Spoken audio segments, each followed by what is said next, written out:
హాని కలగకుండా నిన్ను కాపాడేదను. అపోస్తలుల కార్యం 26:17 ఐ విల్ రెస్క్యూ యూ. ఈ వాగ్దానము దేవుడైన ప్రభు అపోస్తలుడైన పౌలు గారికి ఇచ్చారు.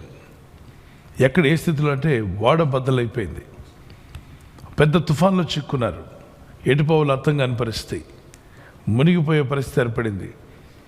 దైవజనుడు ఉన్నాడు అదే షిప్లో, ప్రార్థనాపరుడు ఉన్నాడు, భక్తిపరుడు ఉన్నాడు, అయినా శోధన విపరీతంగా ఉంది, కష్టం, బాధ, వేదన ఎదుర్కొన్నారు. ఈ సమయంలో మునిగిపోయే సమయం. ఆ సమయంలో పౌలు గారు ప్రార్థన చేస్తున్నారు. ఆపత్కాలంలో నువ్వు నన్ను గురించి మొరపెట్టు, నేను నిన్ను విడిపిస్తాన్నాడు ప్రభు.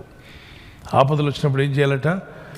ఆయన గురించి మొరపెట్టాలి. ఆయన సన్నిధిలో మొరపెట్టినప్పుడు 51 కీర్తన 15 ఆపదలో నువ్వు నా గురించి మొరపెట్టు, నేను నిన్ను విడిపిస్తాను, అప్పుడు నీవు నన్ను మహిమపరచదు అన్నాడు. ఎటువంటి ప్రమాదంలో మొరపెట్టినప్పుడు ఆయన వెంటనే నేను ఉన్నాను అని వచ్చే దేవుడు మన